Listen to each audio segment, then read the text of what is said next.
Hello and welcome to BQ Prime. You're watching Earnings with BQ, and my guest today is from Shree Cements, HM Bangur, who is the managing director at the company. Mr. Bangur, thank you very much for joining us on BQ Prime. To begin with, a good set of numbers. Your profits have grown by nearly 2.4 times to 446 crores in the quarter. Uh, can you give us an idea of the kind of volume growth and the pricing which you're seeing? Quarter on quarter, our pricing growth is 1%, and compared to year on year, it will be 2%. So prices are almost stable. Volume growth in the quarter is around 10%, and for the half year, it is roughly 13%. So yeah, the profit has come because of lower costing. Can you give us a sense of the kind of demand scenario in the markets which you are there? Because you got a good, healthy volumes which came in. Do you think this kind of volume is sustainable? This is understatement. The government is doing very well. A lot of infrastructure projects are going on, which we were only reading about. Now it is a reality. And our volume growth in the next 2 quarters will be still better. This volume growth in July, September is in spite of bad rains and the uncertainty of rains. Somewhere it was very high, someday it was very low. Still, so now the next 2 quarters, which are the cement season, I can say, will be good or better. Can you give us a mix of kind of growth that you see from the infra spending and from the housing side? Unfortunately, we don't have, but infra will be about 15%, housing will be 10%. Overall, growth will be minimum 12% for the whole year. It can be more only. How do you see the realizations moving from here on? And how was it in the quarter? Compared to last quarter, July, September quarter, our October realization is higher by 200 rupees a ton. And future realizations, it is a very dynamic thing. From July, September to October, if this is the change, October to December, it may be totally different. So I will not talk about realization much. But how do you see your input prices moving from here on for the next Q3 and Q4, given that Q3 and Q4 would be key quarters for you? How do you see that? So is there pressure on realization as we speak? No, pressure on realization is not expected. In fact, our raw material here is only coal. That is the fuel part. The rest are all our own mining and other things. So coal cost has come down from $300 or $280 to $90 again to $120 now. Again, yesterday or today morning, the crude has come down. It is expected that in a day or two, fuel prices also should come down a little bit. So, and moreover, we are covered up to January, February. So our prices will be stable. Sir, can you speak about the capex plan that you have and how do you planning to fund that? At present, our capacity is 50 million ton. By the end of this year, by the 24 March, it will be 56. By 25, it will be 62 million ton. These two numbers are there because the work has already started. And we can see the closure of by the time frame. After that, another 2 years, we will like to be 80 million tons. So you're looking at 30 odd million tons coming in the next 3 to 4 years, right? No, next 4 years. 4 years. Will be Okay, for next 4 years. So how do you planning to fund this capex? Is it going to be entirely through internal accruals or are you going to increase your debt component here? At present, we have about 6,000 crores kitty in our bank. So part of that will be used. The rest will be internal accrual. And we think that to be on the safe side, we may borrow about 3,000 crores or so. But that we will decide after 6 months or so. Once. What is the total outlay for this capex? This 30 million tons over next 4 years? About 20,000 crores. 20,000 crores. So We you're can. saying that 3,000 is the debt which you're looking at. You're looking at part using your cash in hand, and rest will be through internal accruals. Yes, 20,000 crores in 4 years should not be a problem. Mhm.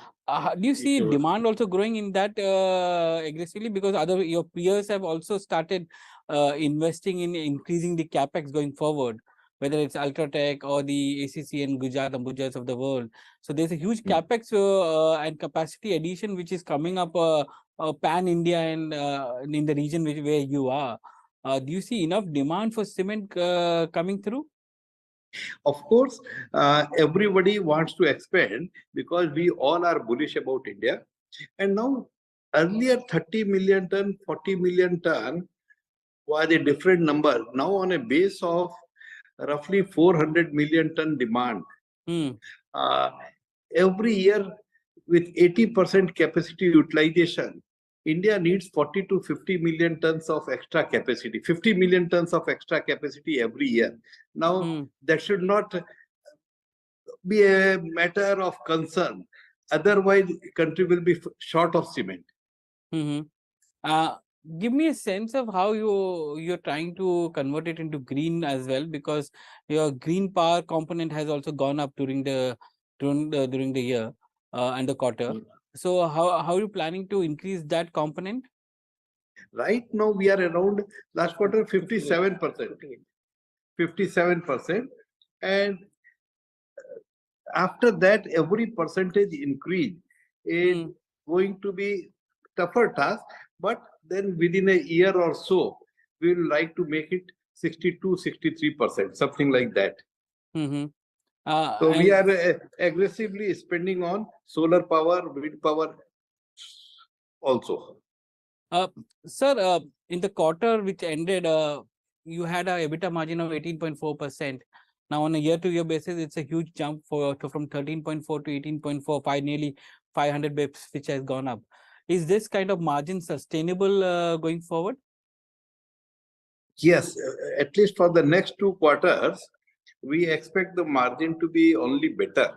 As I Mm-hmm. was saying that immediately in October the price is higher, but Mm. overall for the 6 months we can safely expect this margin range. This is a very safe bet. Mm-hmm. How do you plan to, change your mix of products as well? Premium has been increasing in your portfolio to around 9-10%. Hmm. How do you see that going up? Our focus on premium product is on first to establish that is real premium product so that the prices are right. Pricing is important, so that we have Mm, come. And now with the same in pricing or the pricing betterment of the premium product, we think uh, focus is on the pricing that 11% if it is at the end of the year, we will be mm, happy. So our mhm, volumes are will take time. Premiumization, the market has to understand, they have to test it, the quality is good, they have to believe it, then it starts. So the start is slow, then it will catch up fast. mhm. Sir, give us a sense of what could be the timeline by when you have a decent component of premium products within your portfolio, because that premium product brings in more EBITDA margins as well for you. Timeline will not be there, we will not push it. It has to grow gradually, but I will not be able to say anything. We will have the right pricing. Pricing is our focus, and Mm, gradually it will increase. mm. And it is picking up in a decent way. If you push it, then it is no more premium. Sir, you are a little bit dependent on merchant power as well. Mm. How do you planning to mitigate that risk, because the merchant power demand and price hike may be a risk going forward for your overall margins. Uh, uh, so how is there a way you are looking to tie up for uh, permanent power supply agreements with utilities, so that your cost is controlled in that sense? No. power supply, we have to depend on the market. If you go to utility, then whether you use it or not, you have to pay for it. So that turns out to be because of the unknown demand, how the market will move. You don't know in October, the January month, how much power you will be needing and which hour. So overall wastage is too high. You can't. So grid power, though costly, is the solution. Secondly, in a continuous unit like integrated unit, you can have your own power where you know what to be, how much is the consumption. In grinding unit, it is very difficult to survive by our own power because we need power irregularly.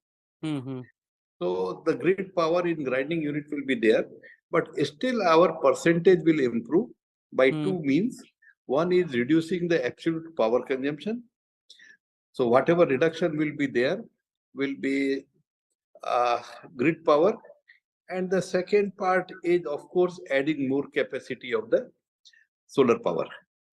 How much you plan to increase of solar power capacity? By 20 megawatts. Immediate future, in 1 year, we want to increase it by 20 megawatt. And it's linked to your entire capacity expansion as well, right? Of course, of course. And for that, all sourcing of coal and others, everything has been done? The coal is a commodity. Sourcing, we are purchasing coal almost all from the US or the foreign market. So where month to month, quarter to quarter, the deals are being done. You don't have to, no linkage. Now, Government of India, Coal India has also finished linkages. It has to be all bid and won. No more linkage. That entitlement scenario is over. So finally, how do you see the demand for cement from our infra projects, given the fact that we have a lot of state elections coming in, and you also have the national elections coming in next year? Do you see any dip in infra projects because of these national events which are coming in? No, in fact, dips will not be there. The elections may affect for 1 day. When the real voting is that day the workers will not work and they will not the cement consumption for that particular I'm talking from a point of view of order flows which are coming in. From order point of view, one theory is that in the election year the demand is more. And some theory is that it will be less. But I feel the demand is immaterial. The elections are immaterial for demand. It will be continuing in the same way. Mr. Bangur, it was a pleasure talking to you today. Thank you very much for joining us on BQ Prime. Thank you, sir.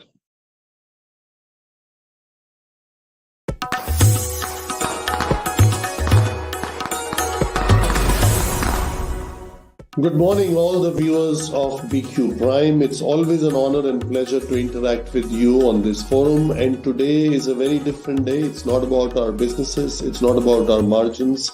It's not about our portfolio growth. Rather, it is the time to start celebrating Diwali, start celebrating the festive season. So wishing all of you all the very best, the best of health, best of prosperity, and best of anything else you dream for, and hopefully with all the best that you get, you come and celebrate in your Taj and other iconic assets of Indian hotels. We look forward to serving you, we look forward to hosting you, and we wish you the very best from all of us, your team at Indian Hotels.